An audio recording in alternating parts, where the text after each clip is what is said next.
25 जून 2025 को है आषाढ़ माह की अमावस्या। और अमावस्या का जो दिन होता है वो पितरों के लिए भी माना जाता है।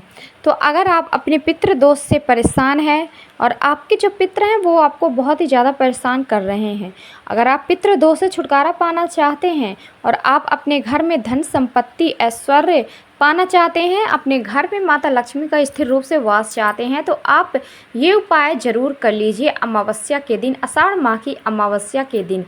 तो आपके घर में कभी भी धन की कमी नहीं होगी, आपकी जो मनोकामना होगी वो ज़रूर पूरी होगी और आप जो चाहते हो वो ज़रूर मिलेगा। तो आपको बता दें कि अमावस्या का जो दिन होता है, अमावस्या के दिन स्नान करने का बहुत ही महत्व बताया गया है। तो ऐसे में अगर आप एक छोटा सा उपाय कर लेते हैं तो आपको पूरा फल आपको प्राप्त मिलता है। किसी पवित्र नदी में स्नान करने का फल आपको प्राप्त हो जाता है। तो आपको करना क्या है, बहुत ही छोटा सा उपाय आपको करना है। घर बैठे ही आपको हर एक पुण्य आपको मिलता है।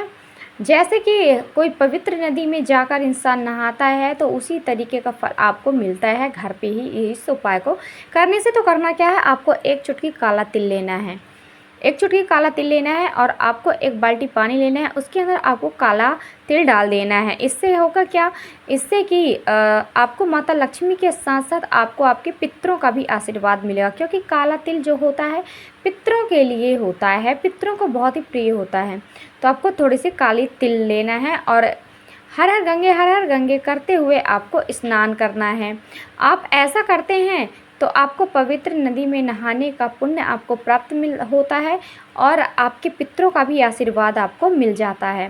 तो इस उपाय को ज़रूर करें। नहाते वक्त इस काली तिल से ज़रूर उपाय करें, जिससे कि आपके सारे पाप, सारे संकट, सारे कष्ट दूर होंगे और ईश्वर का आशीर्वाद आपको मिलेगा, माता लक्ष्मी का आशीर्वाद आपको मिलेगा। माता लक्ष्मी स्वयं आपके घर में स्थिर रूप से वास करेंगी। तो ये उपाय आप ज़रूर करें, बहुत ही छोटा सा और बहुत ही अचूक उपाय है। इस उपाय को ज़रूर एक बार ट्राई करें। तो चलिए अब हम बात कर लेते हैं हमारे दूसरे उपाय की तरफ। दूसरे उपाय की तरफ हम चलते हैं। हमारे दूसरे उपाय के लिए करना क्या है, हमारा जो दूसरा उपाय है उसके लिए आपको चाहिए 1 लोटा जल। 1 लोटा जल आपको चाहिए, पीतल का लोटा हो सकता है, और एक और लोटा, मतलब 2 लोटे में आपको अलग अलग जल लेना है। 1 लोटे में जो अपना आपने लिया है उस लोटे में आपको लाल कलर का सिंदूर डालना है और दूसरे लोटे में आपको काली तिल डालना है 102 चुटकी। और जिसमें आपने लाल कलर का सिंदूर डाला है उस लोटे को उठाएंगे और आप सूर्यदेव को अर्घ देंगे।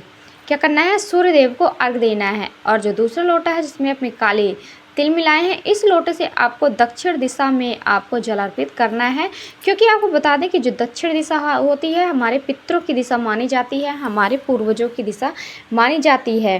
तो आपको दक्षिण की तरफ जाकर आपको अर्घ देना है, आपको अपने पितरों का नाम लेना है, अपने पूर्वजों का नाम लेना है और उनके नाम से ये जल अर्पित कर देना है। ये उपाय अगर आप करते हैं तो आपको कभी भी धन की कमी नहीं होती है, आपके पितरों का आशीर्वाद आपको मिलता है, आप महाधनी महाकरोड़पति भी बन सकते हो। तो ये था हमारा दूसरा उपाय। तो चलिए अब हम लेकर चलते हैं हमारे तीसरे उपाय की तरफ।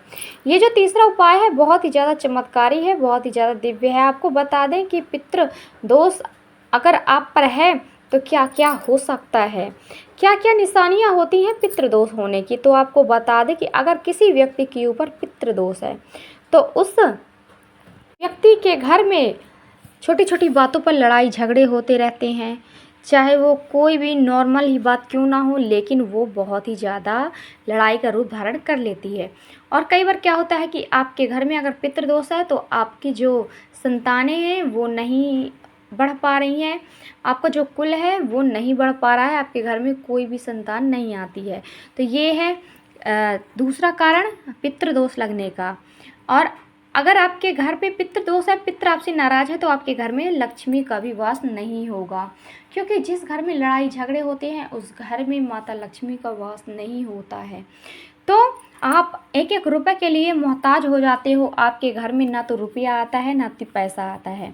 तो अगर आप चाहते हैं कि आपके घर से ये सब जो संकट हैं, ये सब चीज़ें हैं, ये दूर हो जाएं और आपके पितृ आपसे प्रसन्न हो जाएं, आपके सिर से पितृदोष दूर हो जाए, तो आप ये उपाय ज़रूर करें। ये जो बहुत हमने छोटे छोटे से उपाय बताए हैं, ये बहुत ही ज़्यादा अचूक उपाय हैं, तो इन उपायों को ज़रूर करें। तो चलिए हम एक और बहुत ही छोटा सा उपाय आपके लिए लेकर आए हैं। तो इस उपाय के लिए आपको करना क्या है, आपको एक दीपक यहाँ पर तैयार करना है। आप चाहो तो आप मिट्टी का दीपक ले लीजिए। अगर आपके पास मिट्टी का दीपक नहीं है तो आप आटे का दीपक बना सकते हो। तो आपको करना क्या है, इसके अंदर आपको लंबी वाली दीपक लिया है मिट्टी का, उसके अंदर आपको लंबी वाली बाती डालना है और इसके अंदर घी डालना है। घी डालना है तो जो आपने दीपक लिया है तो इसे प्रज्वलित कहाँ पर करना है। सबसे पहले तो आपको बता दें कि एक दीपक आप सबसे पहले अपने घर के उस स्थान पर रखेंगे जहाँ पर आपका पानी रहता है, जल रहता है। वहाँ पर आपको एक दीपक प्रज्वलित करना है और एक दीपक आपको प्रज्वलित करना है कहाँ पर, अपने घर के मुख्य द्वार पर। दक्षिण की तरफ आप रख सको तो बहुत ही ज़्यादा उत्तम है, क्योंकि दक्षिण की जो दिशा होती है हमारे पूर्वजों की होती है।